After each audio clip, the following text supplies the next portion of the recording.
કાંકરેજ તાલુકાના મુખ્ય મથક સિયોરી ખાતે અક્ષત કળશ યાત્રાના વાસ્તે ગાસ્તે સમયે કરી વધામણા કર્યા. હિન્દુ ધર્મનું આસ્થાનું પ્રતીક એવા શ્રીરામ મંદિરના પ્રાણ પ્રતિષ્ઠા મહોત્સવ અંતર્ગત સિયોરી ખાતે કાર્યક્રમ યોજાયો. વાત કરવામાં આવે તો સમગ્ર દેશમાં ગુજરાતમાં જિલ્લે જિલ્લે અને તાલુકે તાલુકે અક્ષત કળશ યાત્રાનું સ્વાગત કરવામાં આવી રહ્યું છે. હવે અયોધ્યા નગરીમાં શ્રીરામ મંદિર પરિસર રોશનીથી જળજળી ઉઠ્યું છે અને ભક્તોના ઘોડાપુર ઉમટી રહ્યા છે. ત્યારે હવે ઉત્તર ગુજરાતના બનાસકાંઠા જિલ્લાના કાંકરેજ તાલુકાના મુખ્ય મથક સિયોરી ખાતે અક્ષત કળશ યાત્રા મંડળના સ્વયંસેવકોને અક્ષત કળશ યાત્રા દરમિયાન સમગ્ર તાલુકાના ધર્મપ્રેમી જનતાએ ઢોલ નગારા સાથે સામૈયા કરીને પાટણ નાળા પાસે ગૌમાતાના સ્ટેચ્યુથી વધાવી શ્રીરામજી મંદિર ખાતે લાવવામાં આવ્યું હતું. જેમાં સૌથી અગત્યની વાત વિશે વાત કરીએ તો હજારો વર્ષો બાદ હવે હિન્દુ ધર્મનું આસ્થાનું પ્રતીક એવા શ્રીરામ મંદિરના પ્રાણ પ્રતિષ્ઠા મહોત્સવ અંતર્ગત કાર્યક્રમ યોજાયો હતો. અહેવાલ રામજીભાઈ રાયગોર, કાંકરેજ, બનાસકાંઠા. રામચંદ્ર ભગવાન કી જય. આજે સિહોરી તાલુકાના 6 મંડળની અંદર અયોધ્યાથી જે અક્ષતનો કુંભ આવ્યો એના માટે એક રેલીનું આયોજન કરવામાં આવ્યું. એની અંદર 6 મંડળના લોકો એના કાર્યકરોએ ભાગ લીધો.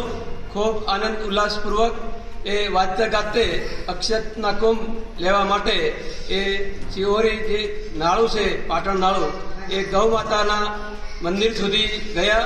ત્યાંથી એ કુંભનું સ્વાગત કરી અને રામજી મંદિરે કુંભ એ આનંદ ઉલ્લાસ હર્ષોલ્લાસ સાથે અહીંયા લાવવામાં આવ્યા.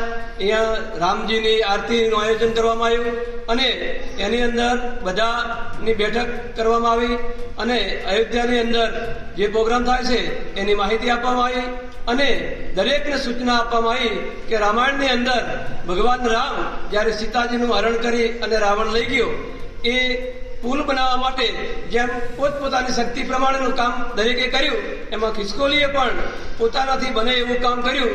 રેતીમાં આળોટી અને પથ્થર ઉપર જઈ અને રેત ખંખેરે, એમ દરેક લોકોને આહવાન કરવામાં આવ્યું કે તમે પણ અયોધ્યામાંથી જે અક્ષતનો કુંભ આવ્યો એ અક્ષત દરેક મંડળ 6 મંડળમાં લઈ ગયા અને ત્યાંથી દરેક ગામમાં એ ઘરે ઘરે જઈ અને કુંભનું એ અક્ષતનું વિતરણ કરવાનું આહવાન કર્યું અને દરેકે ખૂબ આનંદ ઉલ્લાસપૂર્વક આની અંદર ભાગ લીધો. એ બોલો શ્રી રામચંદ્ર ભગવાન કી જય.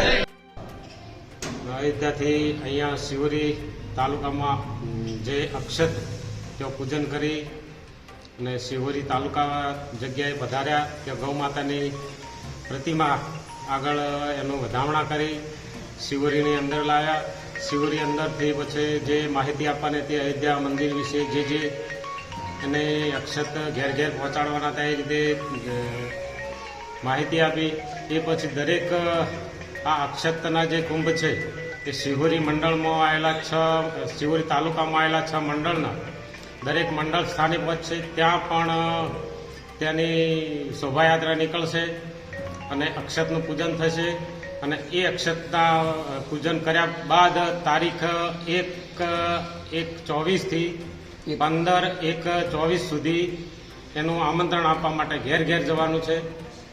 એ આમંત્રણ પત્યા પછી 16 તારીખથી 22 તારીખ સુધી દિવાળી જેવો માહોલ બનાવી અને તેઓ ઉત્સવો કરવાના છે. મીઠાઈ અને જે અનુકૂળતા લાગે લોકોને એ પ્રમાણે મિની દિવાળીનો જેવો ઉત્સવ કરી અને એનું આયોજન કરવાનું છે. બોલો જય શ્રી રામ. જય શ્રી રામ. જય જય શ્રી રામ.